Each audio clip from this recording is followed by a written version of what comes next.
इस सूरत हाल में जिससे पाकिस्तान अभी गुजर रहा है, आपने इमरान खान के वाक़े की मज़म्मत सबको करनी चाहिए, किसी को इसके ऊपर सेकंड थाट होनी नहीं चाहिए। लेकिन इमरान खान समेत सारी पॉलिटिकल लीडरशिप का इस वक्त टेस्ट ये है कि पाकिस्तान को आग लगने से बचाएं, ज़िम्मेदारी दिखाएं। जिसके ऊपर FIR कटवानी है, FIR कटवाना उनका हक़ है।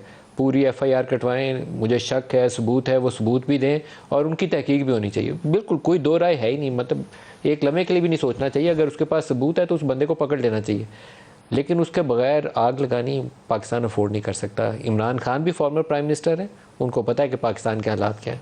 इजाज़ुल हक साहब हमारे साथ हैं। इजाज़ुल हक साहब, आपको प्रोग्राम में खुशामदीद कहता हूँ। मजम्मत तो मैं भी कर रहा हूँ, मजम्मत आप भी करेंगे, लेकिन पाकिस्तान इस वाक़े से आगे कैसे निकले, आप तरीका का राह आप सुझाइए।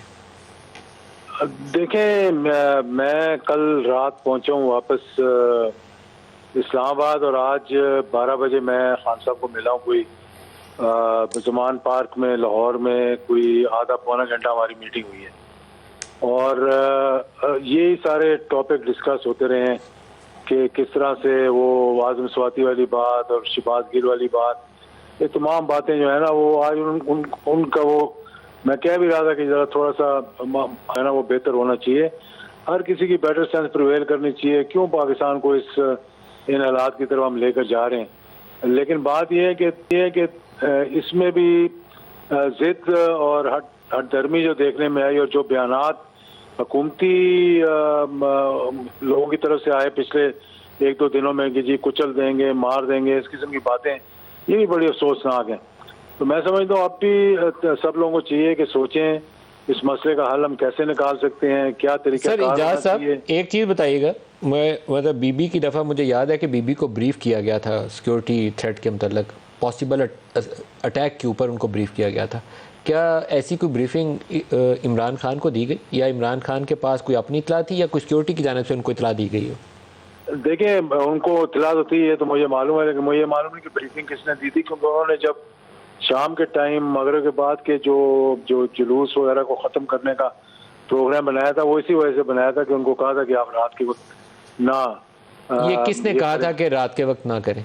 ये मुझे मालूम नहीं है, क्योंकि देखिए मैं इंग्लैंड में था, मैं कल रात पहुंचा हूँ उधर इस्लामाबाद और आज सुबह क्योंकि हमारी मीटिंग तय हो गई थी 12 बजे की, तो फिर मैं सुबह 7 बजे निकला हूँ वहाँ से, तो 12 बजे ज़मान पार्क पहुँचा हूँ और आधा पौना घंटा हम बैठे, अच्छे माहौल में बातचीत होती रही है और कोई बेहतरी का रास्ता मतलब बात कर रहे थे। लेकिन क्या पता था कि मेरा भी इरादा था कि आज जाऊं साथ, लेकिन फिर आखिरी मोमेंट में मैंने कहा चलें आप चलें, हम देखेंगे किसी और दिन आपके साथ आएंगे हम।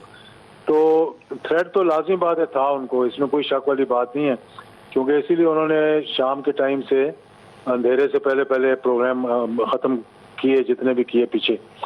तो अब इसमें ये भी नहीं कह सकते, अब बहुत तरह की बातें आ रही हैं, लोग जो है वो जज्बाती हुए हैं, अजीब किस्म की माहौल बन गया है। तो इसमें किसी ना किसी को हुकूमत की तरफ से मैं समझता हूँ कि कहीं यार आए बस करें, काफ़ी हो गया है, बताएं कब इलेक्शन कराने हमने, कब इन हालात को ठीक करना, सारे मामला ठीक हो जाएंगे, बजाय इसके कि दोबारा से फिर वही कंटेनर शुरू हो और फिर वही महाजराई शुरू हो। मैं समझता हूँ वक्त आ गया है और ये शुक्र है अल्लाह का, स्वाए एक जो शहीद हुए हैं मैं उनके लिए तो बहुत दिल से दुआएं निकल रही हैं, लेकिन बाकी लोगों को अल्लाह ताला ने हिफाजत में रखा है। अभी बहुत सी थ्योरी सामने आ रही हैं, बहुत से सवालात सामने आ रहे हैं, किस तरह से 15 मिनट के अंदर अंदर या आधे घंटे के अंदर अंदर एक बयान भी जो है वो डालकर और पूरी कौमी नशरियात पे चलाना शुरू कर दिया। तो ये सारे मामला नहीं है। आपके ख्याल में वो बयान दुरुस्त है या नहीं है, मतलब आपको शुबा है उसके ऊपर?